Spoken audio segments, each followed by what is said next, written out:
Dawa Jebe Nova Jebe Tarbada Kamje Gembe Bardu Jobra Jeba Tam Jegizu Jebe Manangada Nampe Senjen Tomje Dewa Dan Den Dunya Dan Nudu Lana Mepaya Dabra Zobe Janju Rinpoche Tobra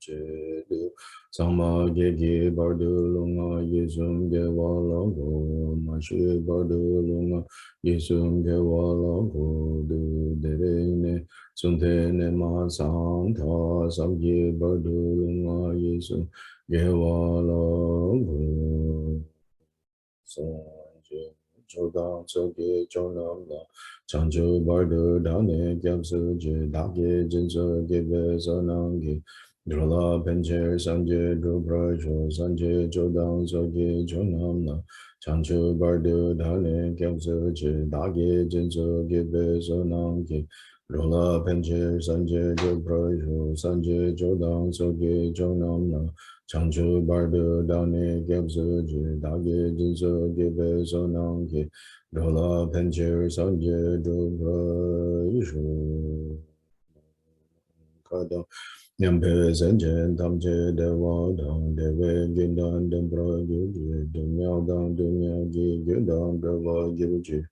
Dunya Mepe Dewa Dang Me Dewa Gyuji Nering Chadang Nidang Dewe Tamyang La Nepro Gyuji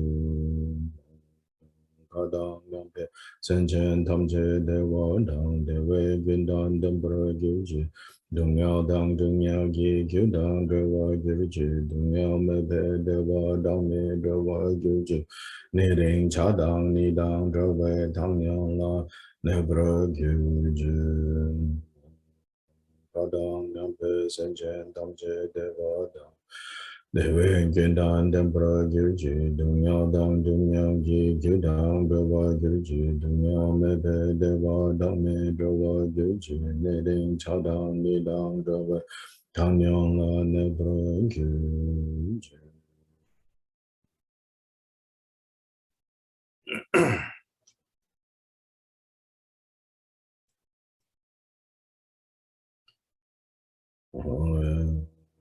All the worlds of the 10 directions reside Tathagatas of the 3 times. Before each of you, lions among humans, I prostrate joyfully with body, speech, and mind.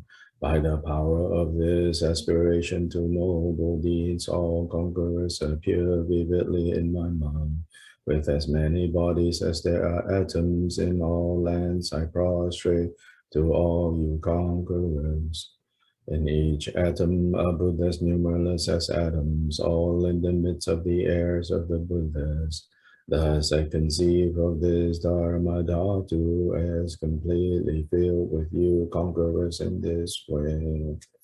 With infinite oceans of praise and oceans of diverse melodies, I sing the excellent qualities of all you conquerors, and praise all of you gone to bliss. With the best flowers and best garlands, best music, ointments, and excellent parasols, finest lamps and superior incense, I offer to you conquerors.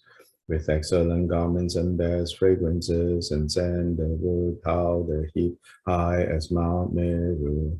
All wondrous offerings perfectly arranged, I offer to you conquerors. These vast and unequal offerings to each and every one of you conquerors with the power of conviction in noble deeds, I prostrate and offer to all you conquerors. All the harmful deeds that I have done with my body, speech, and mind, under the power of desire, hatred, and ignorance, I confess each and every one of them. I rejoice in all the meritorious deeds of all conquerors in the 10 directions and the heirs of the Buddhas. Solitary realizers, hearers still in training and beyond, and all wandering beings. You who are lamps of the worlds of the 10 directions, who have unobstructedly attained Buddhahood through the stages of Bodhi. All you who are my protectors, please turn the unexcelled wheel of Dharma. With palms together, I earnestly beseech you who may intend to manifest final nirvana. Please remain for as many eons as there are atoms in the world for the happiness and well-being of all wandering beings. Whatever slight virtue that may have been gathered through prostrating, offering, confessing, rejoicing, requesting, and beseeching, I now dedicate to complete Bodhi.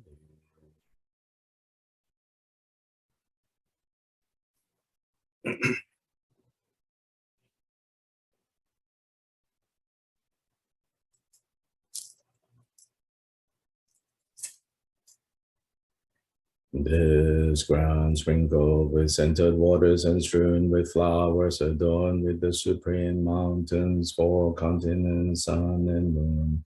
I visualize as a Buddha land and offer it. May all wandering beings experience such a pure land. To the Gurus who possess the three kayas, I offer the outer, inner, secret, and thusness offerings.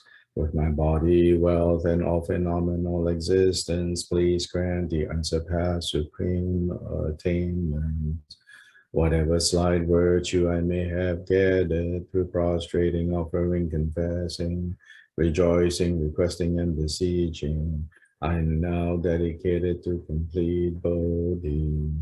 Om Guru Deva Dhakini Rena Mandala Pratitya Soham. Please turn the wheel of Dharma of the greater, lesser, and common vehicles in accordance with the dispositions and mental capacities of sentient beings.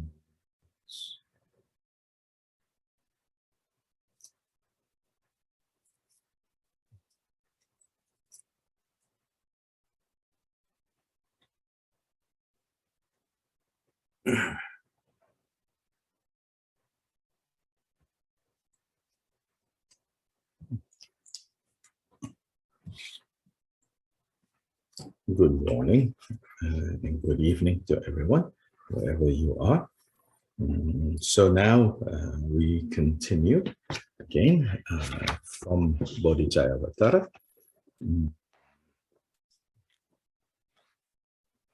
Where we are now is we have finished the two sections on two of the four bases of mindfulness. In Pali is called the Satipatthanas.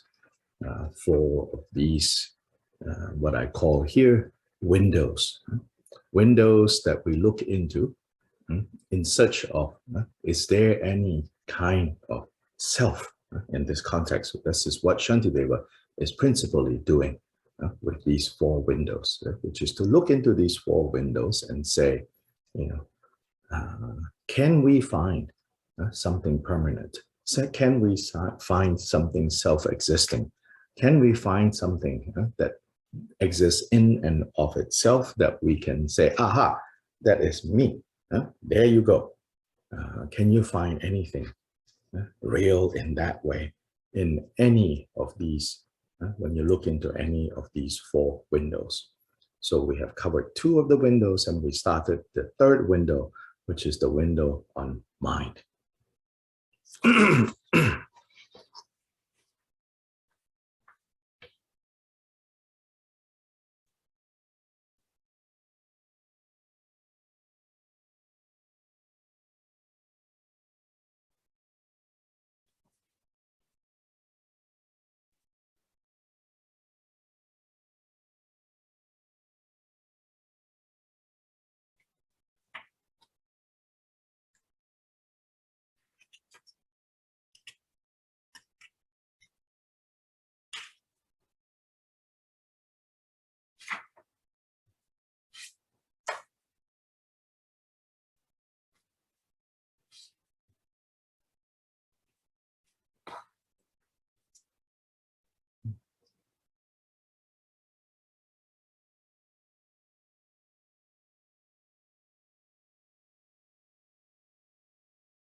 So 104 and 105, let's read that again. If consciousness precedes the cognized object, with regard to what does it arise? If consciousness arises at the same time as its object, again, regarding what does it arise? If consciousness comes later than its object, once again, from what does it arise? Thus, the origin of all phenomena exceeds the reach of understanding.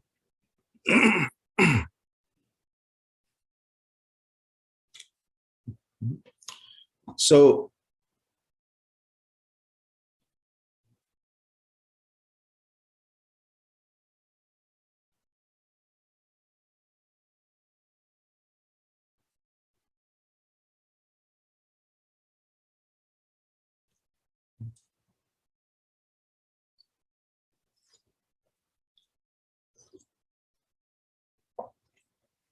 we have to remember that the Buddhist understanding and explanation of mind is very complex, it's very detailed, and it's not, it doesn't ever regard mind as just a thing.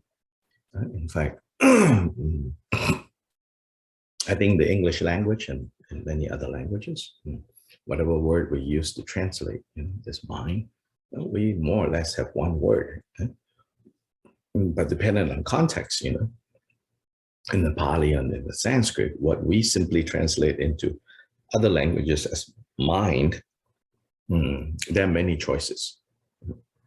And so the bottom line in this that we first have to understand is that mind is not a thing.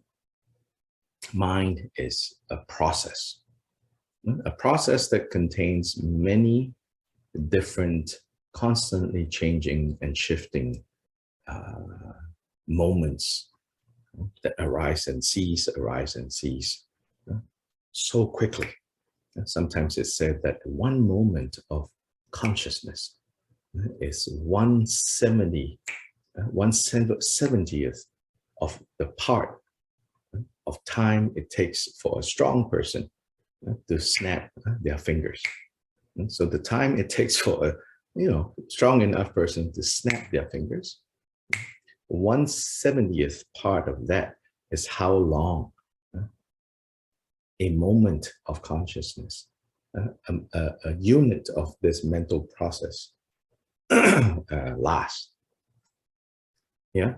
So just, in other words, put it differently, the time it takes to snap his finger, 70 of these momentary units have already arisen, stayed for a split of a second, and then disintegrated. 70 has already occurred.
Yeah, so here in these two verses, when Shantideva wants to use that window that is called mind, specifically he is focused on vijnana, which is translated as consciousness.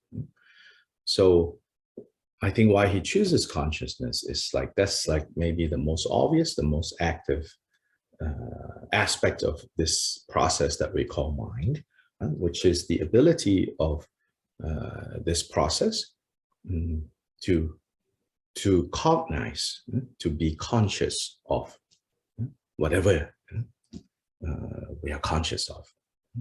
So Shantideva chooses consciousness. So here then, he is having us look in more detail, kind of using, if you could think of it as a microscope, to really look carefully at when consciousness seems to be at work, how is it exactly at work?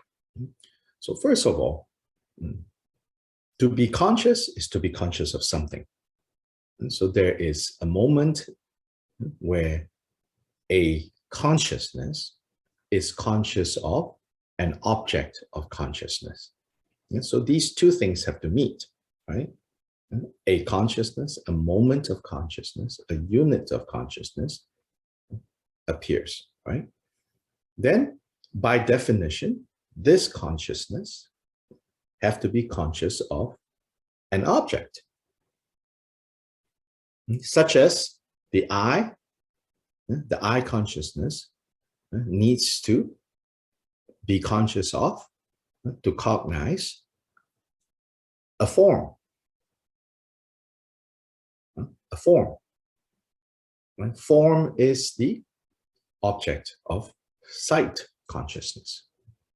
And so generally, this is how it's explained, that these two have to meet.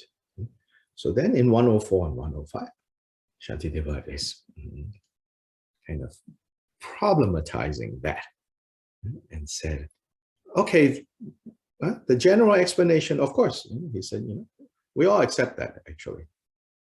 But then if we analyze, if we investigate deeper, then we are going to see that it's not as solid as you think it is.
Now, just to clarify, right, that way of understanding how sight takes place, Shantideva wants us to accept that.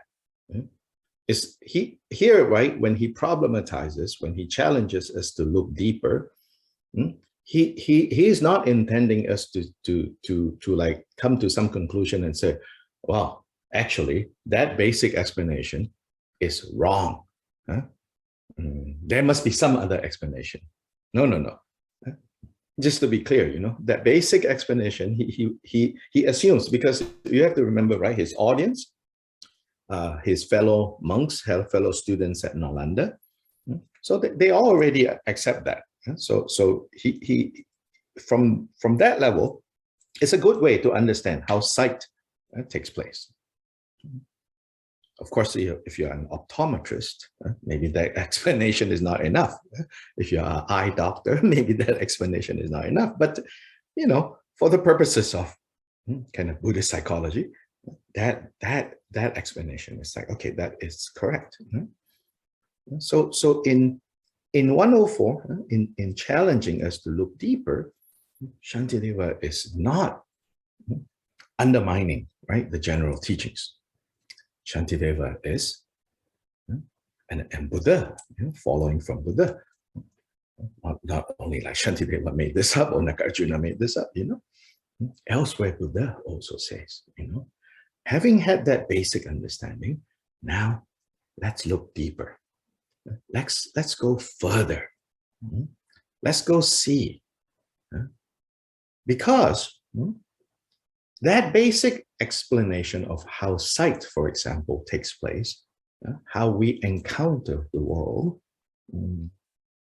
while it might have helped us not fixate so strongly on subject being real, object being real, nonetheless, there is still residual, at least some residual, some leftover clinging and grasping involved in that, even in that moment, even when you can see the momentary nature of sight and the dependent nature of sight, you might still have some grasping in terms of subject being real, object being real in that moment of encounter, in that moment where they meet.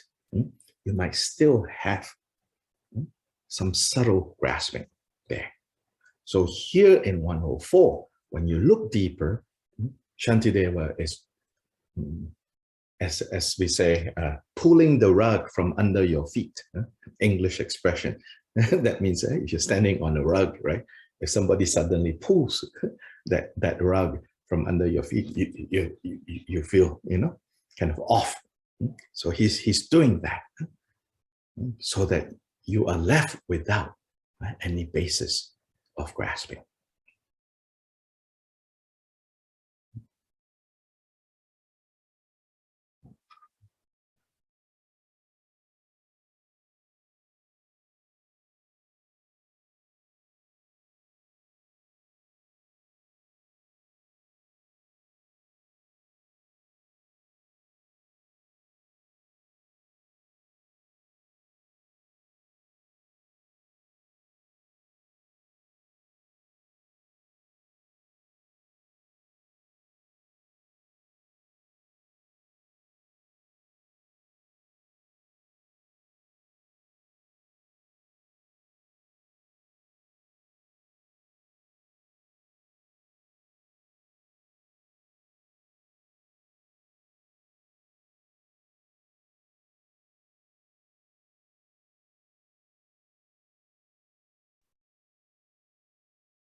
So if we look at Khenpo Kumbel's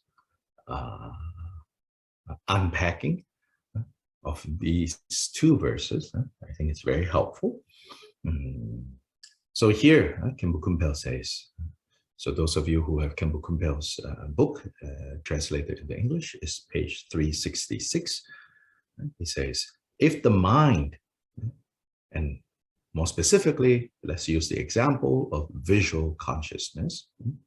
If that visual consciousness exists prior to its object of cognition, in this case, form, in respect to what object is this consciousness produced? So why he's asking this question is, again, you should not forget, right?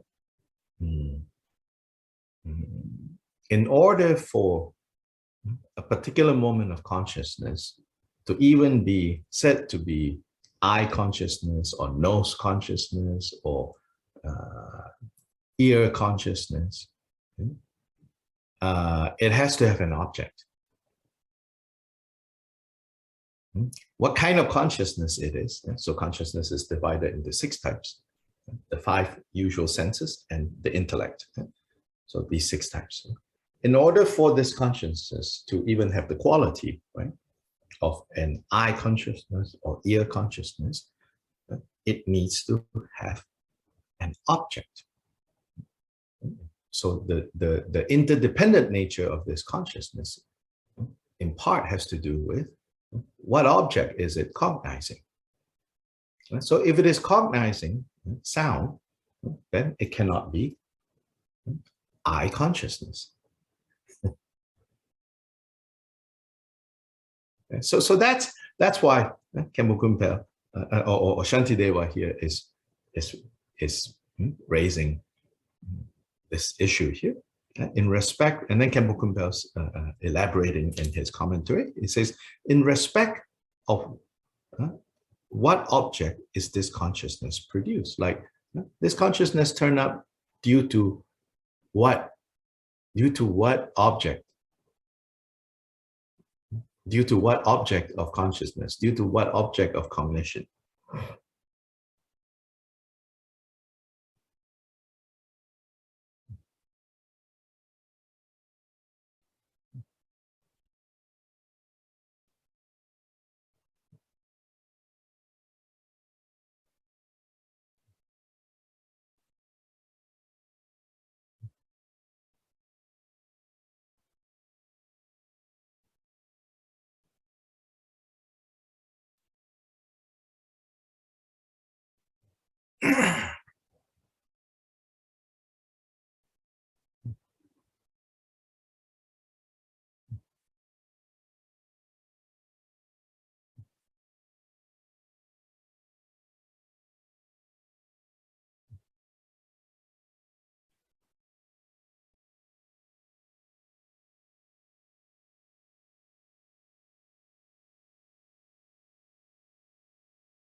So here, right, Khenpo Kumbel explains, he says,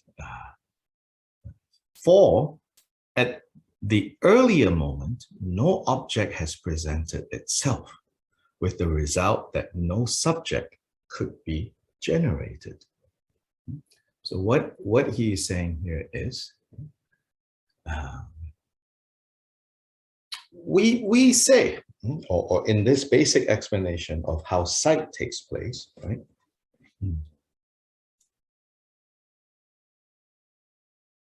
sight consciousness, right? Eye consciousness meets form. So he says, I guess the easiest way to explain this, the best I can do, I'm sure there are more profound explanations. The best I can do is actually the classic problem that I think we all have heard before. The chicken and egg problem. Which came first? So this is saying, is the temporary subject, the eye consciousness, right? Did that come first? Or did form turn up first? And by here first, we're not talking about like Adam and Eve first, like at the beginning of time first. We're talking about in this moment where you and I cannot deny, we are seeing something in that moment, right? It says, which turn up first? Did eye consciousness turn up first, or did form turn up first in this moment of encounter? So what Shantideva is having us mentally go through is the impossibility to say which turned up first. And also the impossibility, 104 and 105, of saying they were both there all along. The problem with all along is then like they perpetually exist. So you cannot say the three positions. You cannot say the consciousness was there first, and then the form, the object of that consciousness turned up. You cannot say both of them have always been there, will always be there. And the third one, you cannot say the object has always been there, and then the moment of consciousness turn up to see it. Basically, all three positions are being questioned in 104 and 105.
I think for me, these three kind of scenarios, these three possibilities, which for Shantideva are all unacceptable. For me personally, I can see how the first possibility is unacceptable, which is that this consciousness turn up first, and then what is cognized turns up in like one moment later. I can see that. I can see how that is the case. I can see also the second case, how that is also not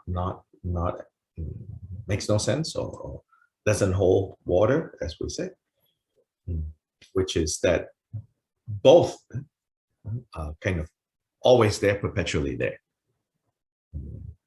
The third one is where I'm still working on that, which is, can you see how the object to be cognized, or the objects to be cognized, they're already there. You just need consciousness to arise, to see them, to smell them, to touch them.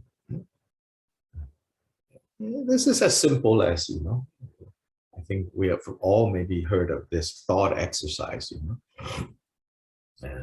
if you say that everything is interdependent. So if I like get in my car now and drive off, right? Usually we think like this. Does it mean that my house has disappeared? Because I'm not there to cognize it, right? And so on this level, you're like, no, of course not. That would be crazy. The house is there, when I drive off, So that one, in a way, you could say I'm still working on that. But then, of course, I understand. Actually, the Buddha is not talking about this physical house per se. Of course, this physical house is still here when I drive off. That's why if a friend comes, the house is there, or the bug that's crawling on the wall of this house, the house remains there, right? So the Buddha is not talking about that, and I know that. The Buddha is talking about, in any case, the object of my senses isn't really about the physical house. Early on, we have seen how the object of what we cognize is always just a projection of what our minds are up to. So it is that object that, in fact, I feel 104 and 105 is talking about. That insofar as that object, which is all these multi-billions and billions of different perceptions, these are projections of our confused mind. And insofar as these projections, they are illusory. And that's why they do not exist prior to the consciousness, simultaneous with the consciousness, or after the consciousness, so to say. So this is how, at where I am now, this is how I understand 104 and 105 to be speaking to.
Yeah, go ahead.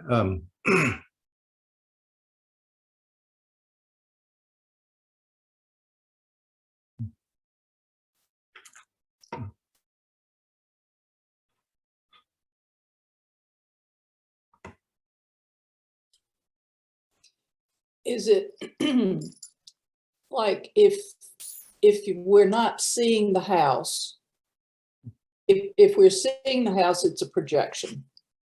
If we're not seeing the house, we're not necessarily thinking about the house. So there's no projection of the house there. So from our standpoint, it's not existing at that moment. But if we are in our car and thinking about the house, that's also a projection because there's no house there. So any way we look at it, it's a projection and not the object. Is that it? What do you mean by it? Well, is that the sort of the way to understand this? That's the way I'm putting this together, as being all projection and not the object. Yeah, the point here is not so much that it's all projection. I'm saying in order to understand 104, 105, first you have to understand that it's a projection. That's the way I'm getting to the realization. Yes. Then 104, 105 is saying, and when you look into that, you cannot find anything concrete. You cannot find anything real there. Okay. Yeah.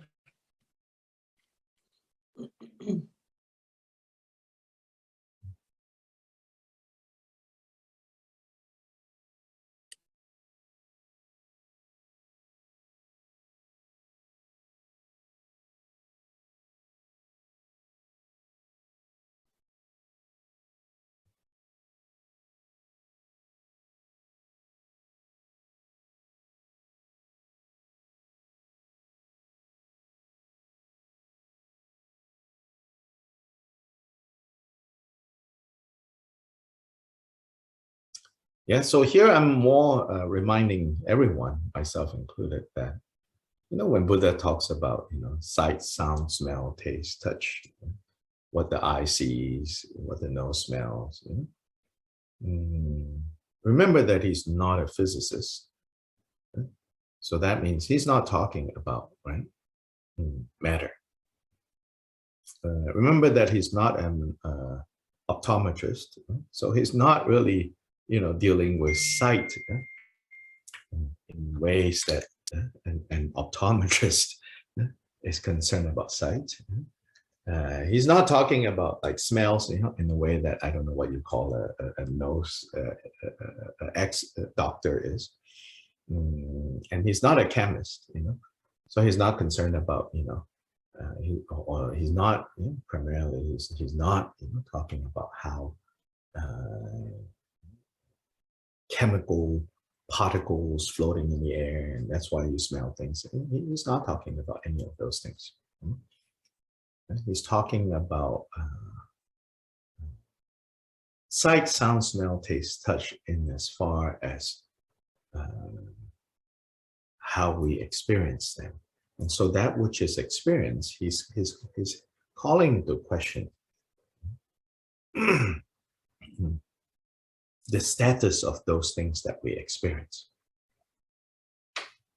And so he calls into question, he challenges many of those, and those challenges are occurring on many different levels. Right? And then we say that in the context of where we are now, this is like one of the kind of postgraduate level, not the kindergarten level. The pre-kindergarten level, so to say, is when we think what we see is what we get. This is all as real as we are experiencing it. So that's the deluded, confused. So the kindergarten level is beginning to understand, oh, there's subject, there is object. And what is the relationship between subject and object? Oh, interdependent.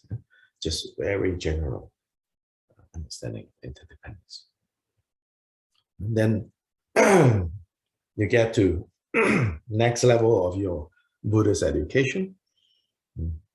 That interdependence becomes more subtle. And then next level you're introduced to, even more subtle. At this point, it's arriving at how all the subtleties that you've seen from previous levels pales in comparison to what we are being introduced to here now. So it's not so easy. It's not necessary. I can say that in the academic scholastic tradition of Tibetan, like seminaries, shedras, they do come up with very sophisticated definitions and language to try their best to help you get, say, what 104 and 105 is saying.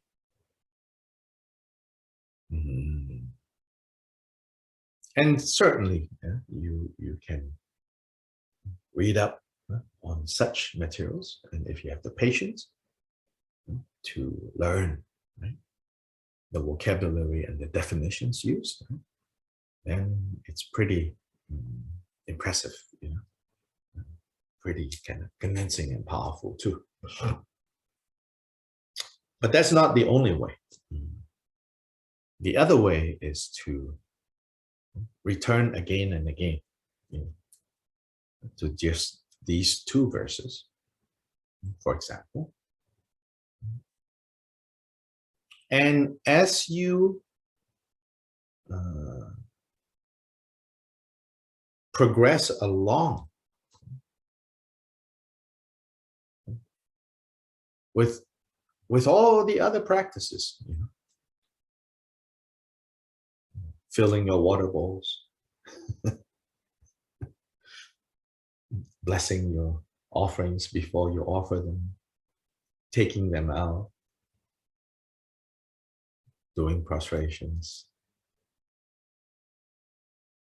reading Milarepa songs, taking classes on Abhidharma,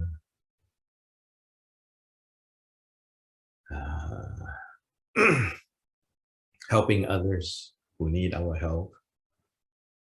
As we do all of that, doing dedication prayers, as we do all of that, then we come back again and again, to reading 104, 105, looking at Khenpo Kumpel's commentary. Some kind of insight arises very mysteriously.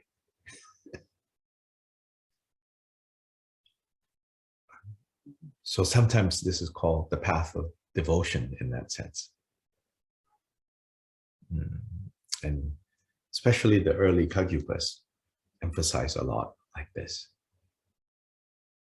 that you continue to do your practice and you kind of,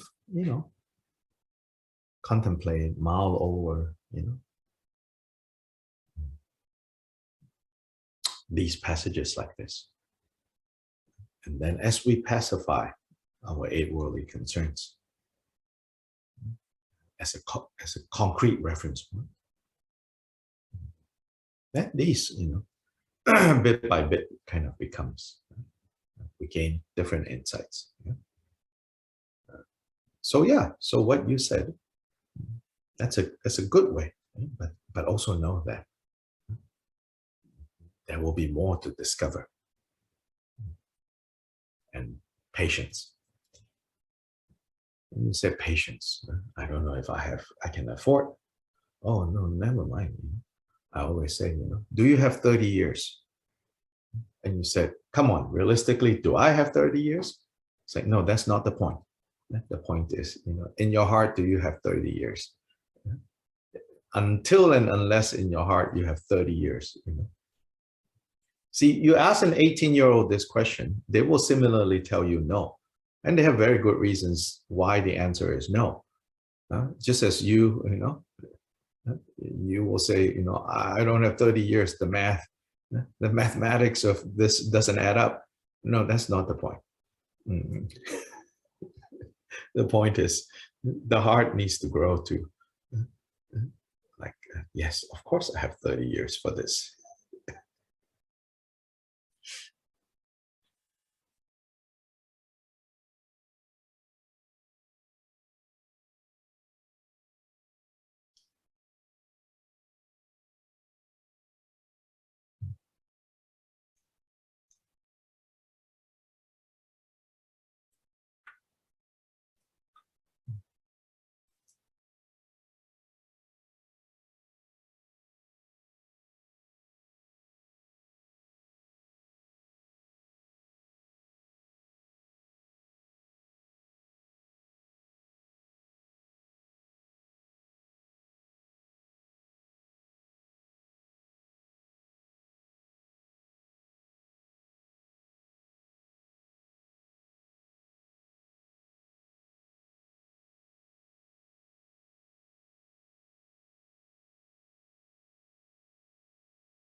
Yeah, so coming back to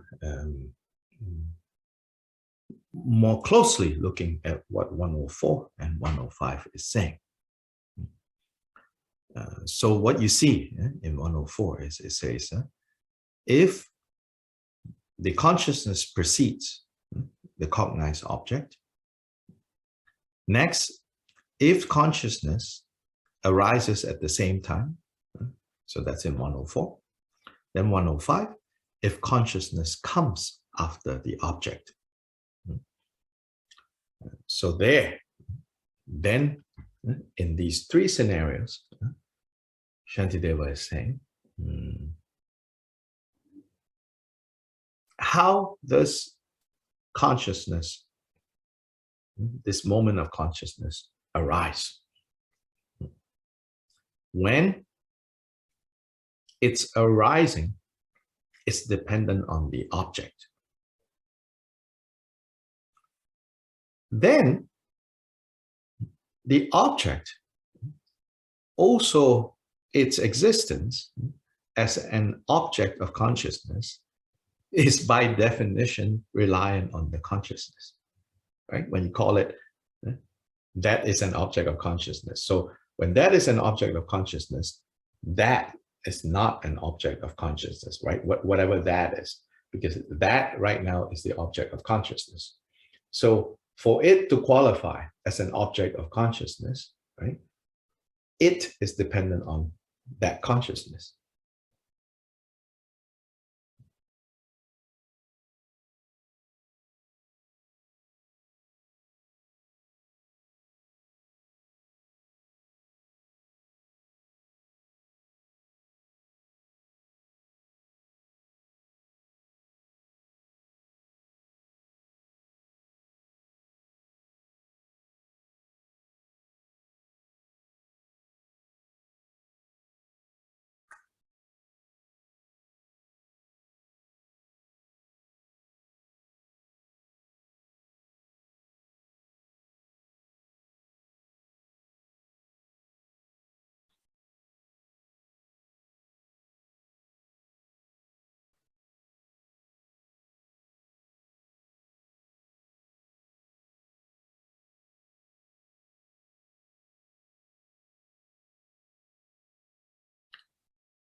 So now when I turn right into my attention to there, right, what was previously an object of consciousness over there, right? Shantideva is not saying that thing itself has disappeared. It's just that thing is no longer an object of consciousness. So its status as an object of consciousness has no meaning, has no relevance.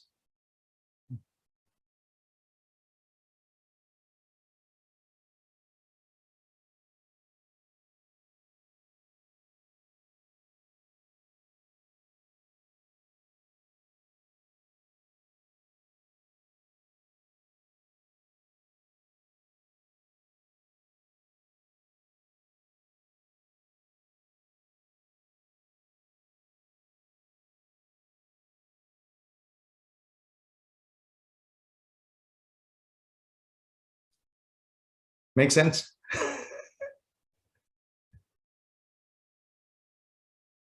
Back to the house. Can you apply this to the house?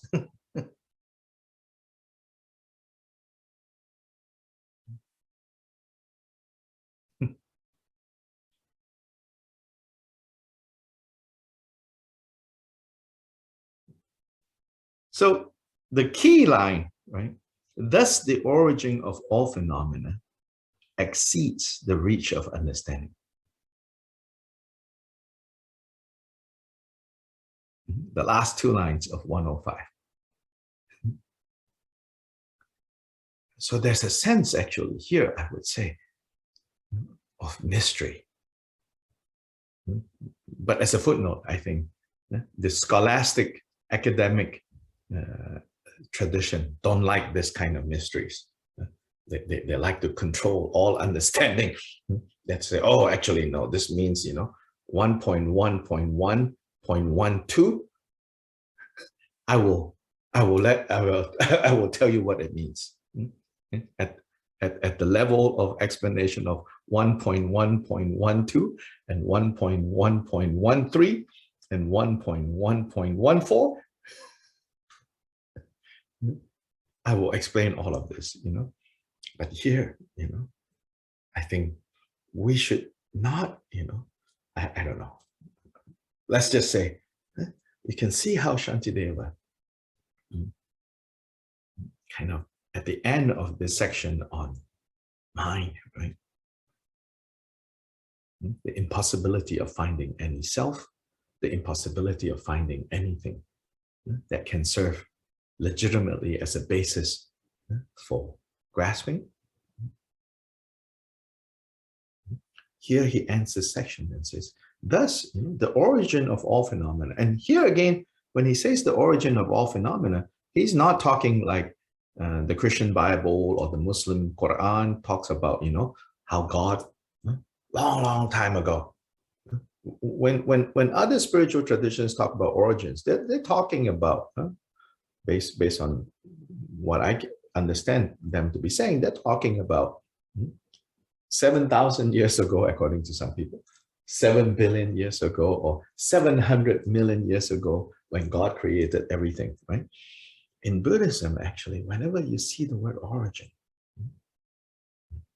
the origin of all phenomena, Buddha is not concerned, Anagarjuna is not concerned, Shantideva is not concerned about long time ago. And you've come across the word primordial. But primordial is not talking about like our measure of time before that, long time ago. No, here, origin of all phenomena is talking about in each moment where an object of consciousness arises, where does that come from? That's where we are most concerned about. That's where Buddha is most concerned about. The origin of all phenomena is talking about in each moment of our perception, in each moment of our consciousness, when we are conscious of something, or we think we're conscious of something. Oh, I see a cup. Oh, I see a cup of coffee. In that moment, right? Where does that moment of consciousness comes from? Remember in the section before, it's contact that Shantideva is emphasizing. Here he's emphasizing consciousness. So this consciousness, he says, and then you say, oh, so the origin of all phenomena is consciousness, you could say. But consciousness doesn't seem to be able to exist without what it is consciousness, what it is conscious of. Then what it is conscious of cannot seem to exist without that consciousness.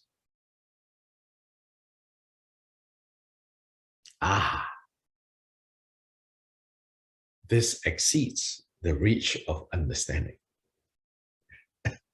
This exists beyond the reach of the intellect. The Shantideva wants you to stop using your intellect? No, but he wants to exhaust your intellect. He wants to leave you in the power. So those of us who don't like to use our intellect, don't be so happy. He will not be pleased with you because he will say, you're just lazy. You will not get enlightened that way. He wants us to go down this road of using the intellect. But he uses that to stop our fixation. This is the method here.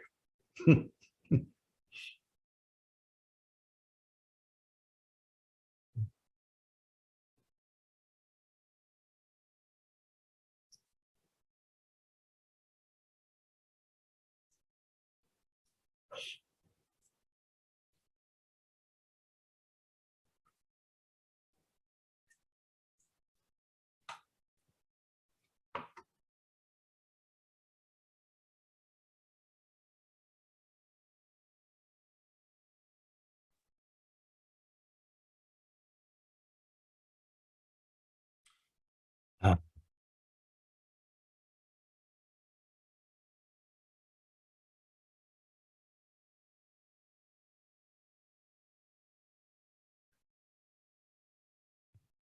which is everything I said.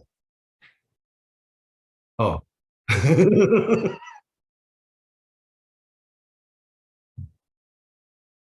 嗯，你先说你会说的，我去那边听，then I will add if if I think you did not say most of what I said. Okay, how's that?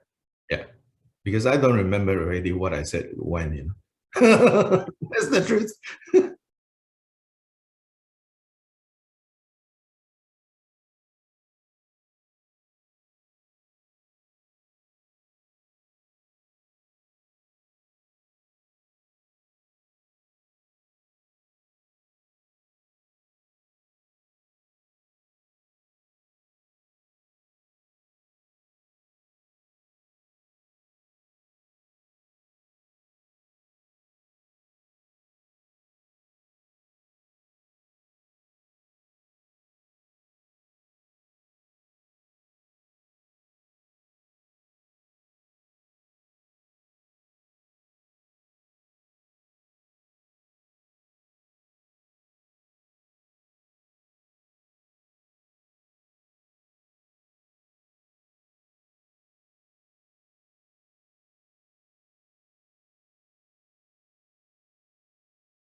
Perfect. You got everything.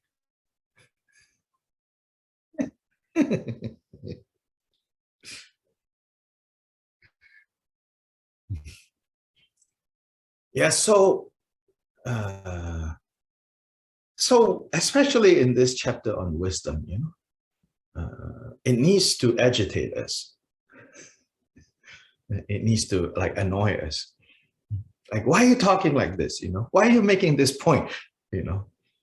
That means, you are taking the medicine. So very dangerous if you just say, oh, see, Shantideva says, thinking too much is bad for you. Don't think. No. It's like, it's only through thinking the way he's leading us, right? That it has the power to exhaust our confusion. And that is exhausting,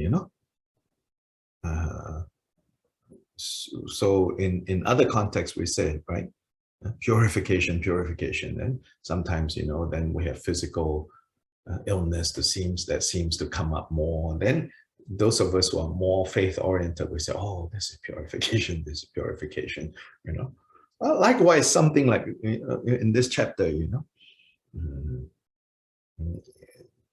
it will be painful in that way, intellectually, exhausting, painful. But it's good. Because this is the method here. So, thus the origin of all phenomena exceeds the reach of understanding. It's not a license to not use the intellect to work on this understanding. But every step that you take the intellect, right? Shantideva, or the teacher, whoever the teacher is, their job is to cut it down. But you don't give up. You keep charging. And then their job is to cut it down. So in the Zen tradition, this is done in a very different way. Koan practice. So like the koan practice of what is the sound of one hand clapping, Then you go meditate. Then from time to time, you go interview with the Zen master. So you can read in these stories, Then you go in and you say, the sound of one hand clapping. And then you go into the interview, the master raises the question that the master gave you, weeks ago. What is the sound of one hand clapping? So you have been struggling with that. What is the sound of one hand clapping for 3 weeks? And then you think you have a breakthrough. You come in and you say, the sound of one hand clapping is. Then the master, slaps you in the face. Like for real, this happened, in the past. You're not allowed to sue this guy, because you asked for training. You yourself came to ask for training, So the master slaps you, and you want to like get up to beat him up, on some level, right? That kind of frustration. Then master say, get out. So you go. Before you get out, leave the door, the master says, stop. You turn around, the master says, what is the sound of one hand clapping? Go. Then you go. Then you struggle. Then this time you come back, you say, sound of one hand clapping. Now, clearly it's two hands, but it's not about logic. This is about you're like really working on it, right? Then you say, this, master maybe says, you lazy. What have you been doing in the last 2 weeks? Nonsense. This is not it. What is the sound of one hand clapping? Get out. Go, right?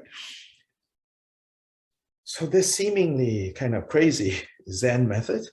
And here, this, like, whatever you try to intellectually bring up, and you have to intellectually bring up as, is this it? You can be guaranteed, no, it's not.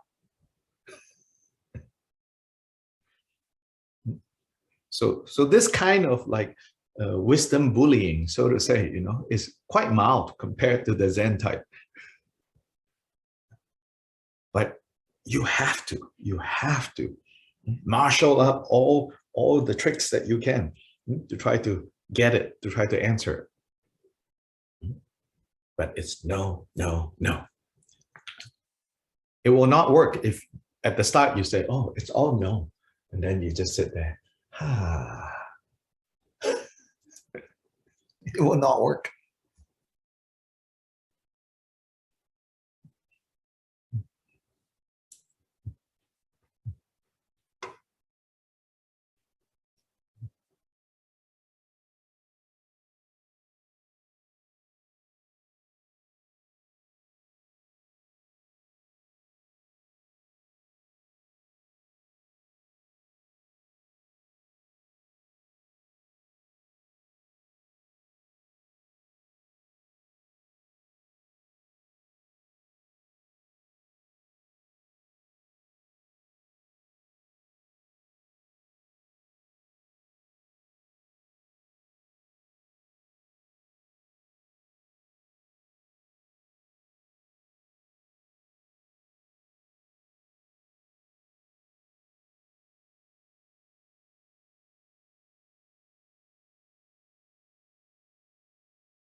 Some of you might are quite educated in these matters in a more systematic way, which then can relate to these even more powerfully.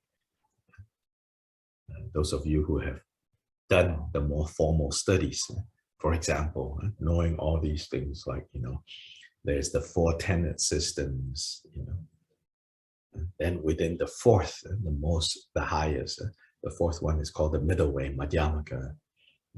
There is the Swatantrika, there is the Prasangika. Then Shantideva belongs to Prasangika, which is translated into English as consequentialist, as in they take the approach of, inconsequence, right? Like the consequence of saying this is this, the consequence of saying this is this, the consequence of saying this is this, and then it leads to finally, no, that's absurd. That's impossible. So this is, the style of Shantideva's arguments. Then sometimes people misunderstand and think, therefore, each of these reasonings, is it like pointless effort if you get to the end and it says it's absurd, it's impossible? No. In fact, the conclusion that it is absurd or impossible is really not that important. What is important is that at every step, the answer that we give comes from our own struggling over it. Then that answer that we think is it, under a skillful teacher, they will be able to show you that the limits of that. Cut that. Then you go to the next.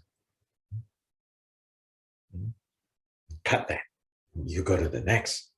Cut that. You go to the next. Cut that.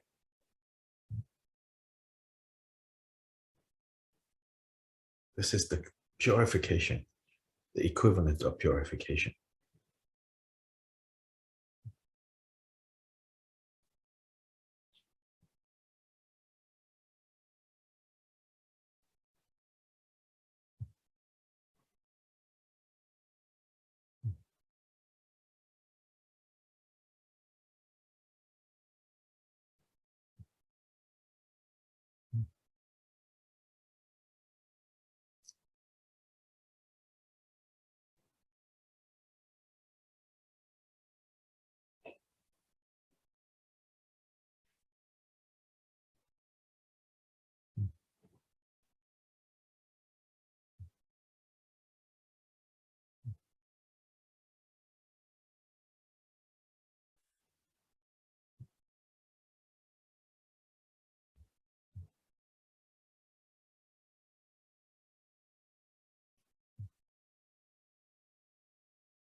By the way, another kind of footnote, right? Those of you who, I know some of you here have studied this, like the tenet systems and all that, in a more systematic way. Like those of you particularly associated with Tibet House in Guatemala.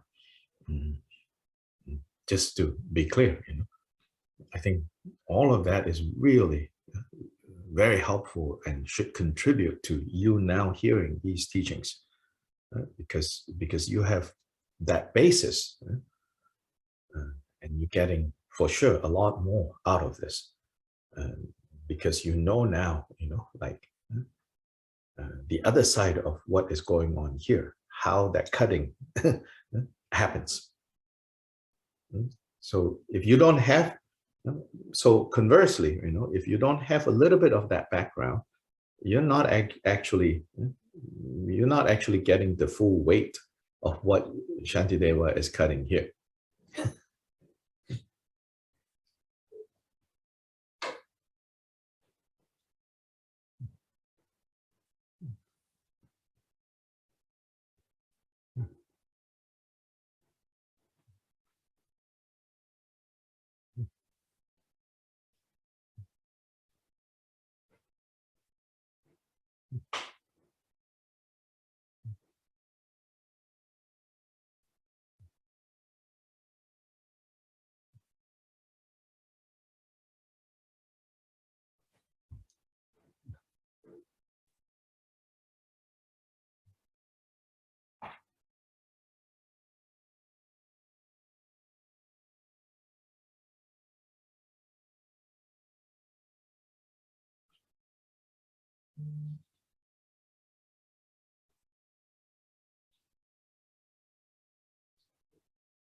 Yeah, so that intellectual work that you all have done makes Shantideva more real as an opponent in the sense of healer.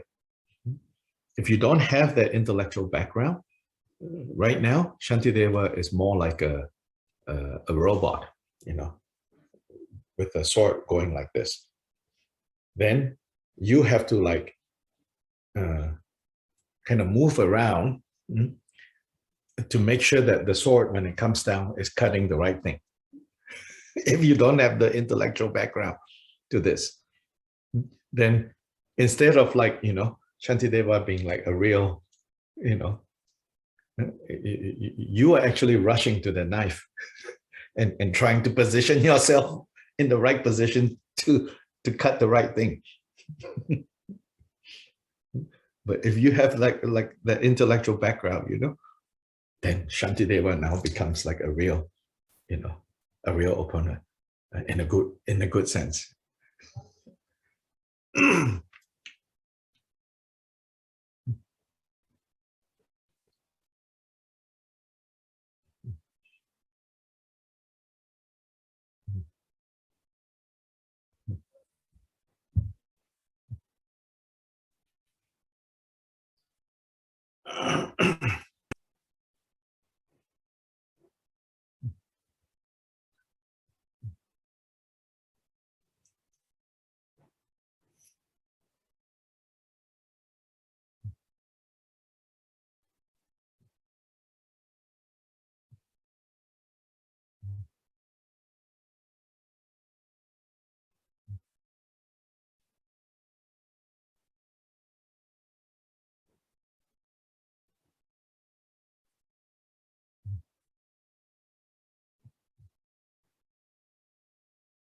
Yes, go ahead.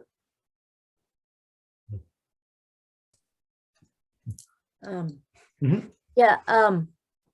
What is the definition of consciousness? I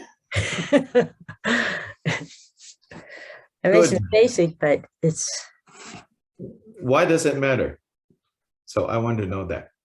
Yeah, what is behind that question?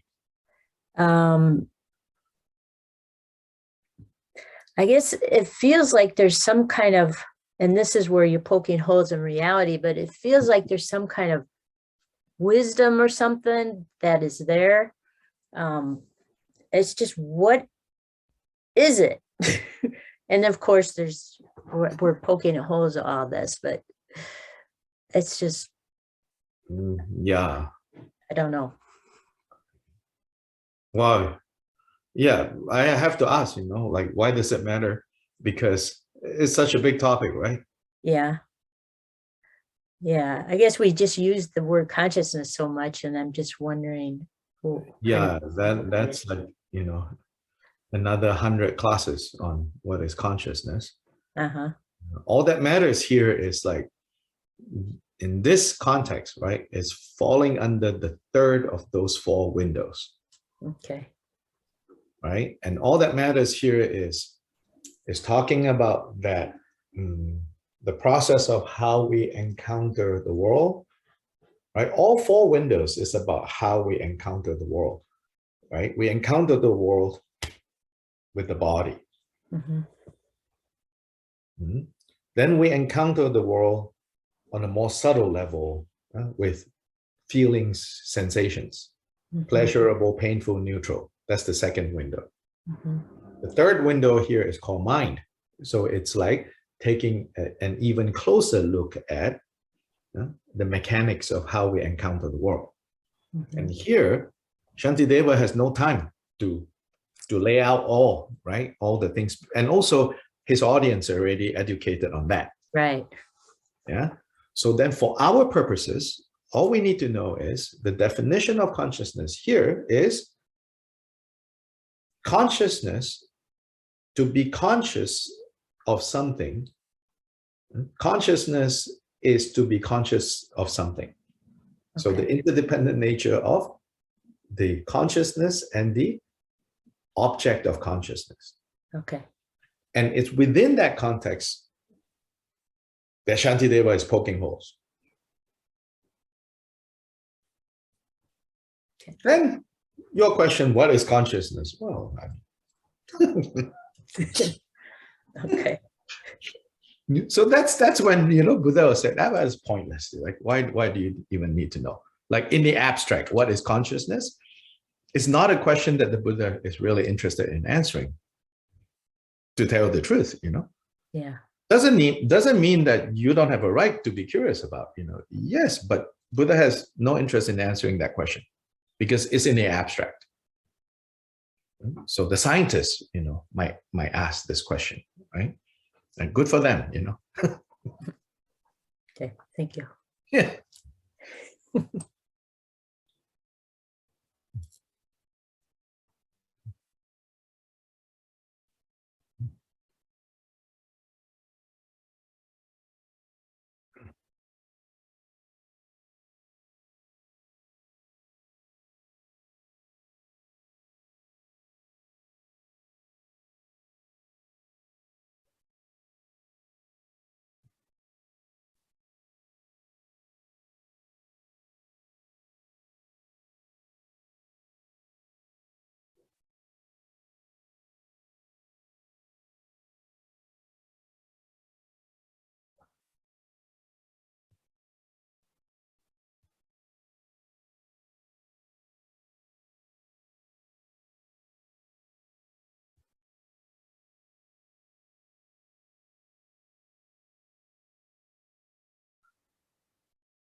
Yes. Mm.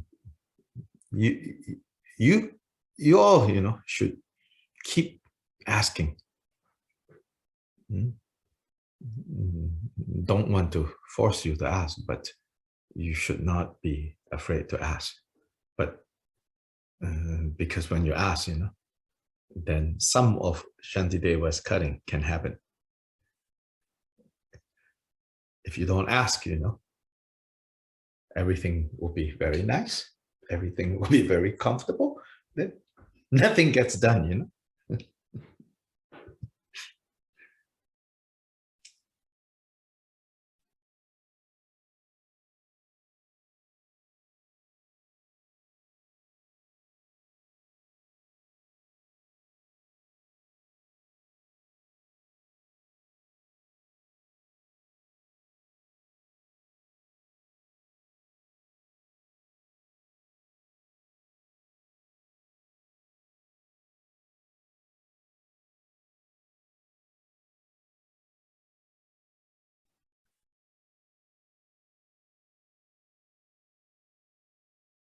The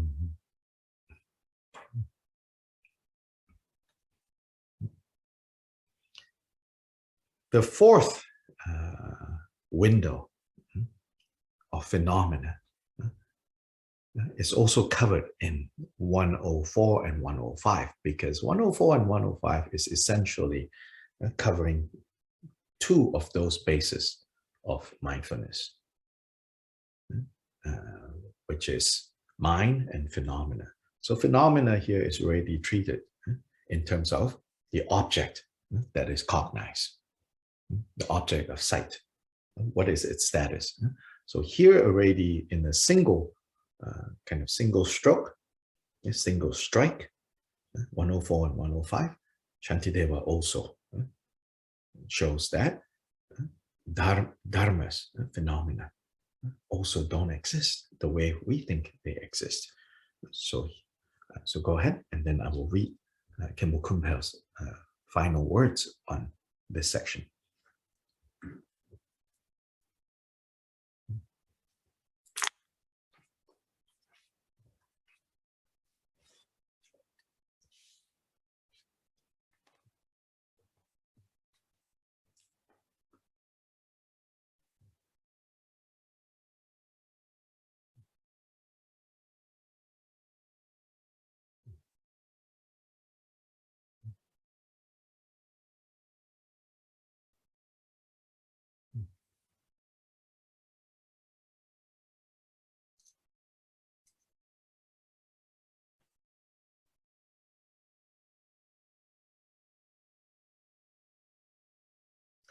And so he says, as we have just explained, the way in which phenomena, whether compounded or uncompounded, arise is beyond our conceptual grasp.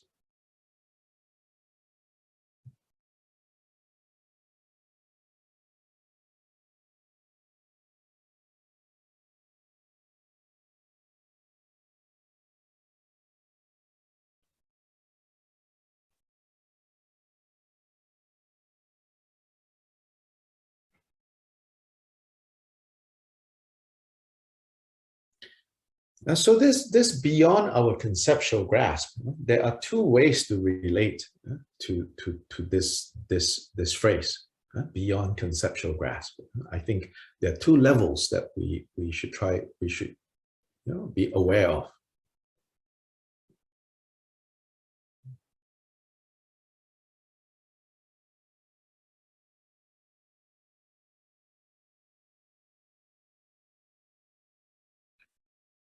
The relative level of beyond conceptual grasp is saying that words, ideas, theories, speculations are incapable of really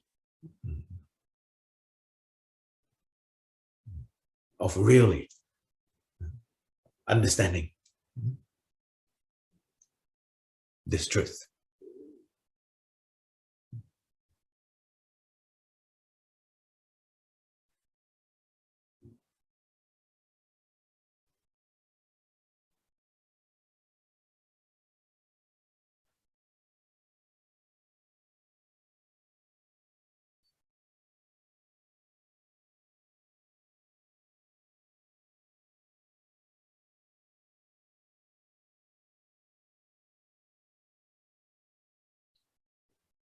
But the solution is not to stop using words, to stop analyzing, to stop thinking, to stop using the intellect. No.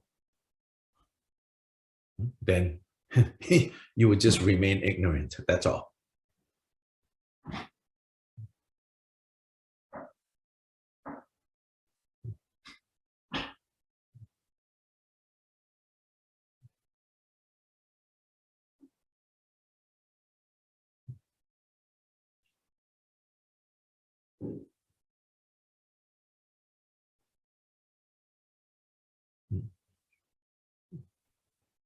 Remain ignorant, but dress in Buddha's robes, you know, so superficially looking like, oh, I have reached the ultimate beyond conceptual grasp.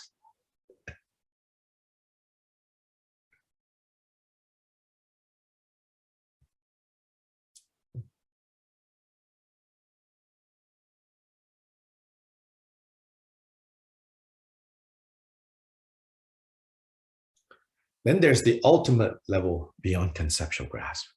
That is the result of skillfully using concepts, words, intellect, thinking, and having Shantideva or Shantideva's incarnation in your teachers to help you cut away, do the hard work. Then when you arrive at naturally understanding beyond conceptual grasp, that is the ultimate beyond conceptual grasp.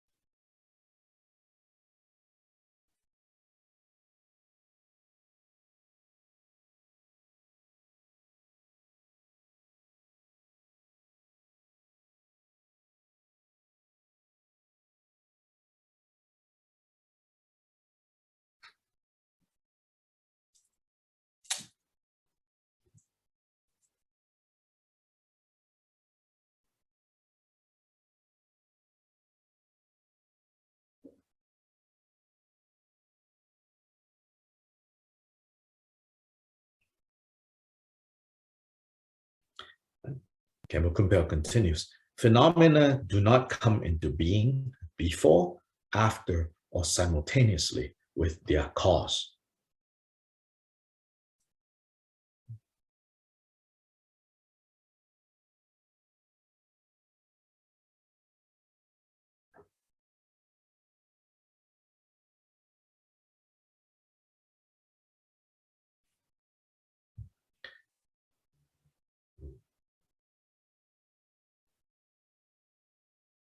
Their cause can have different meaning, you know, depending on context. The most immediate meaning is like when we look at it from the window of mind, then the cause of phenomena is the particular consciousnesses seemingly to give rise to phenomena.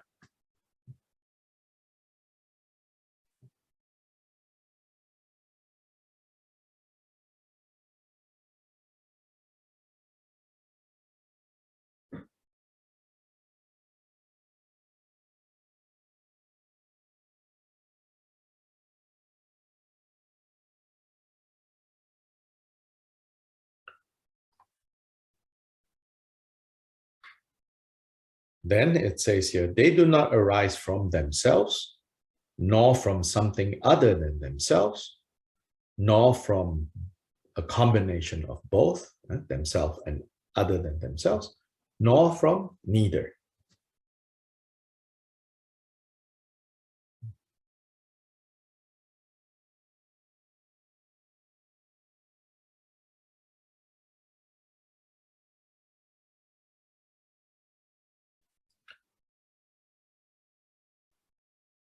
So this is a classic Madhyamaka device known as the 4 slivers.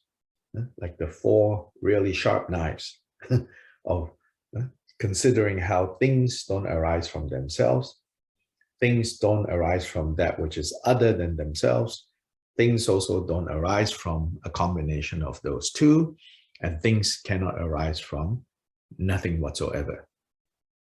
The four impossibilities.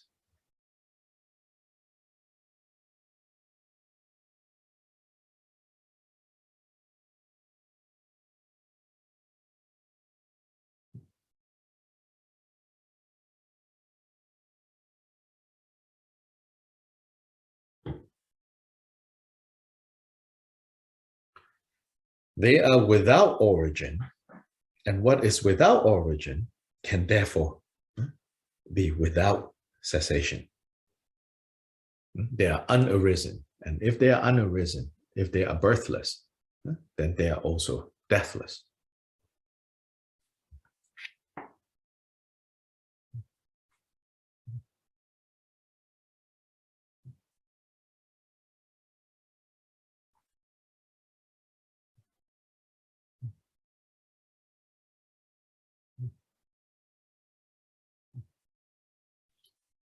Indeed, as it has been said, and so then here, Khenpo Kumpel quotes a very famous kind of like the eight no's. This is in the Nagarjuna tradition, in the perfection of wisdom tradition. And then he quotes this verse. I'll read the verse.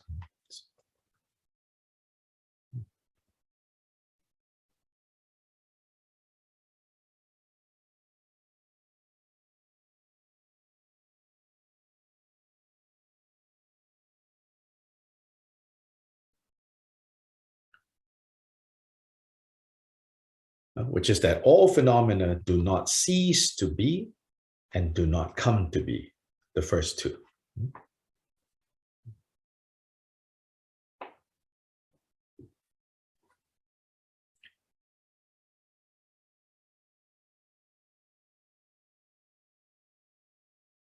They are not destroyed, nor are they permanent.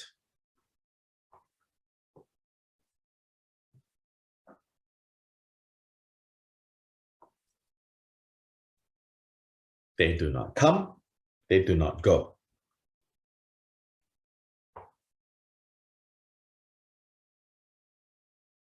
They are not different, meaning separate, nor are they unified.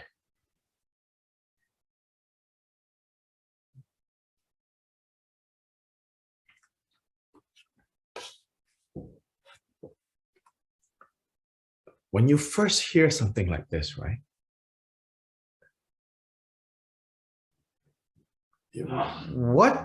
What I feel is a good response is, what are you talking about?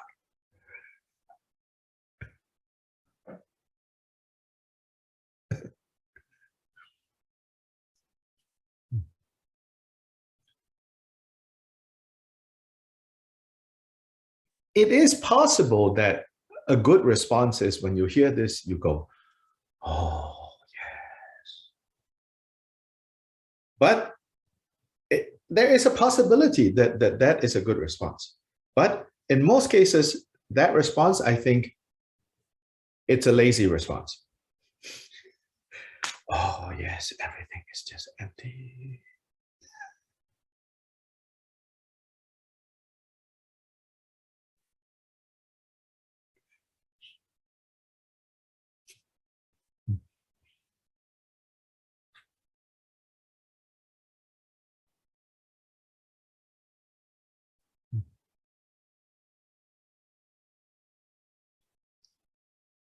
But in Dharma centers, Dharma circles, when the teacher says something like this, we've all been like, kind of conditioned into being good Dharma students, instead of really letting Dharma work, we all relate to Dharma like we joined some kind of club, and this club, everyone wants to be accepted, So then when you hear something like this, if you're all sitting now we're in Zoom, you know, and some of you we cannot even see you, you know.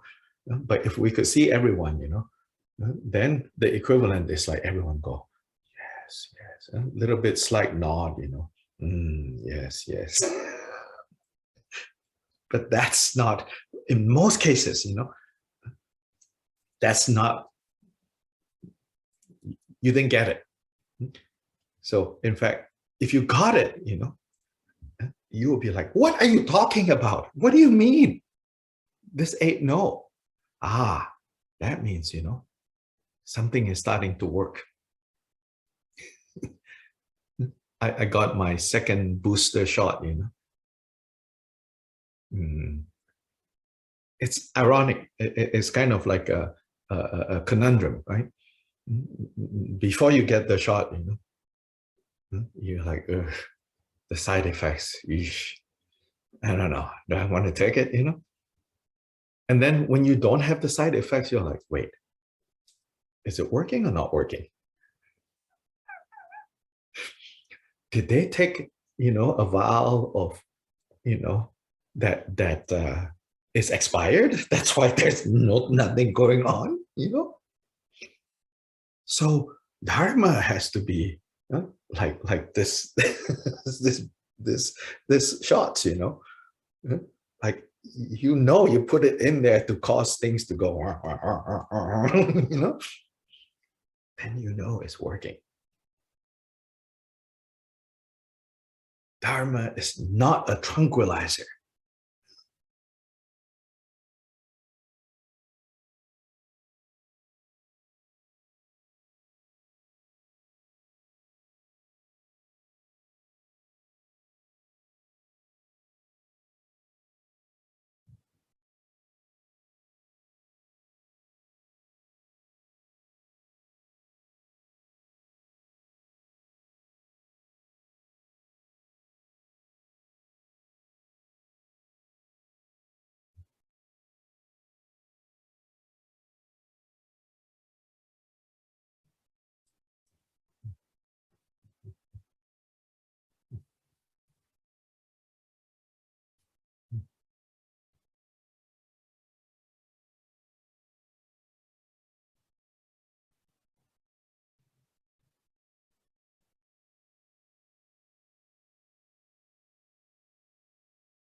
So then when the side effects are strong, you know, that means the antibodies are building up.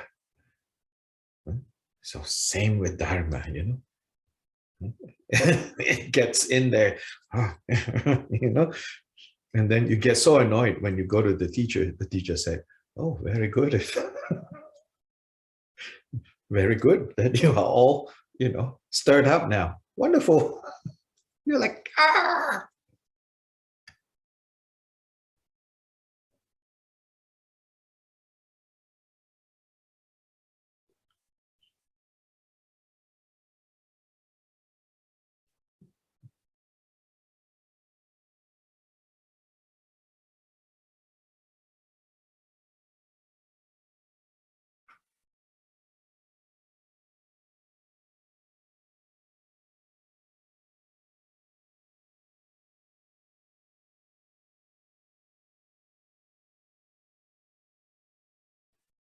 Yeah, so a reminder, next Tuesday, we have the opportunity to take the Bodhisattva vow.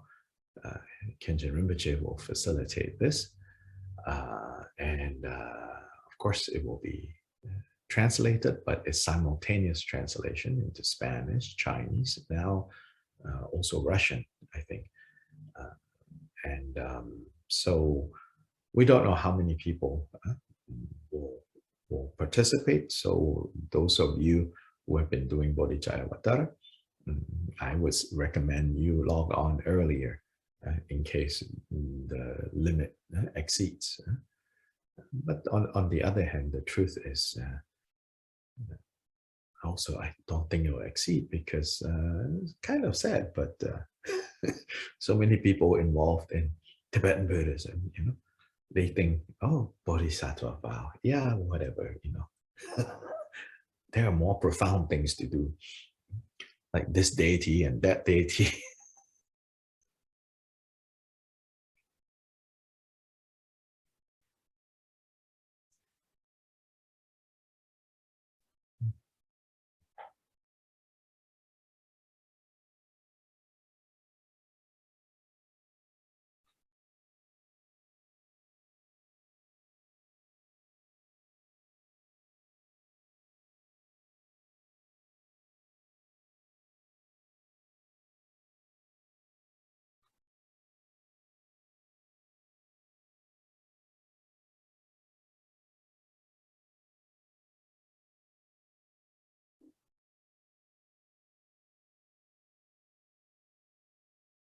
But if you understand the essence of the teachings, then you know, the Bodhicitta vow is a monumental event, the arising of Bodhicitta vow.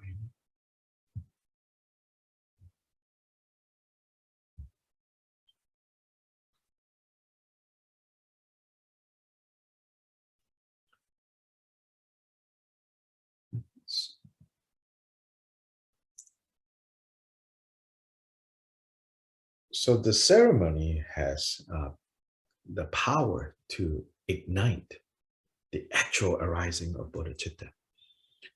And that power isn't necessarily manifest during the ceremony either.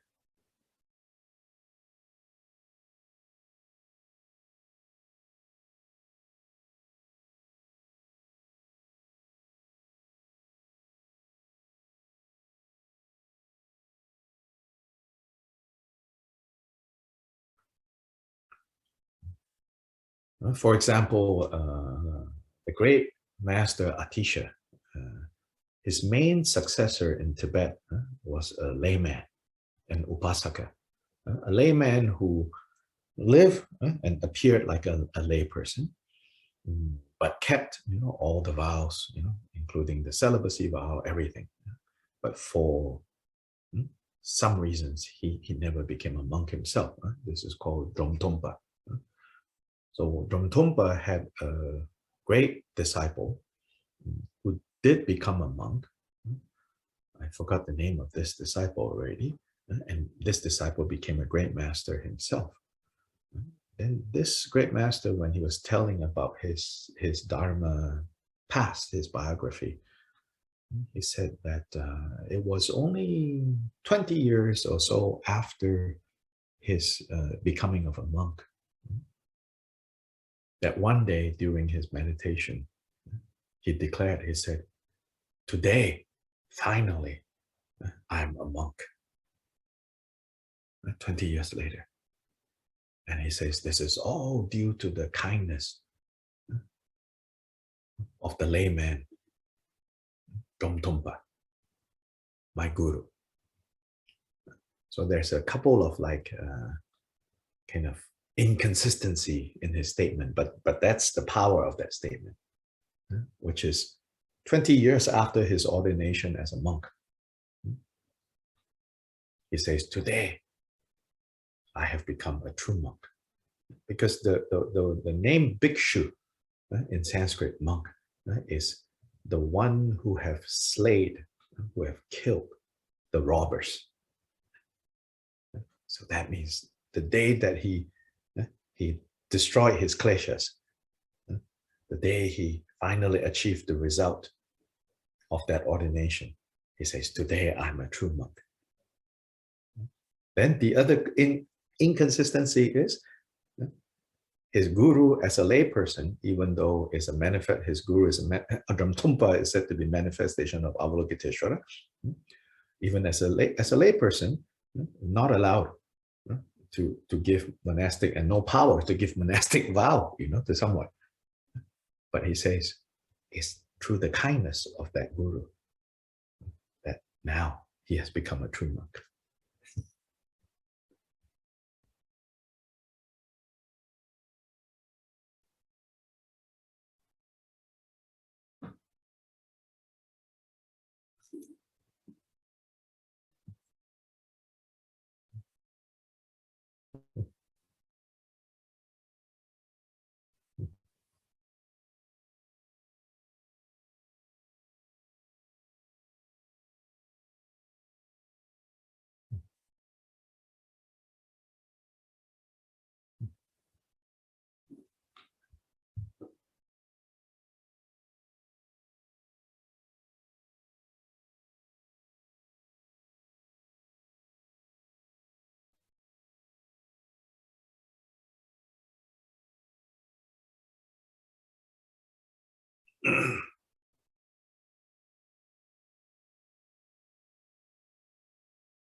Chanchu Semchu Rinpoche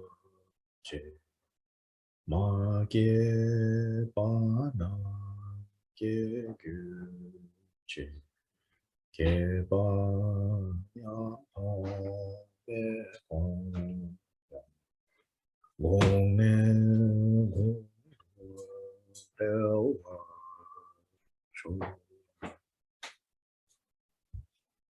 Okay, tata everyone. So yeah, next Tuesday, if you can have, fresh offerings on your shrine, a bowl of flowers, flower petals, all that is really good. Thank you. Gracias. Thank you very much. Yep. Thank you. Muchas gracias. Gracias.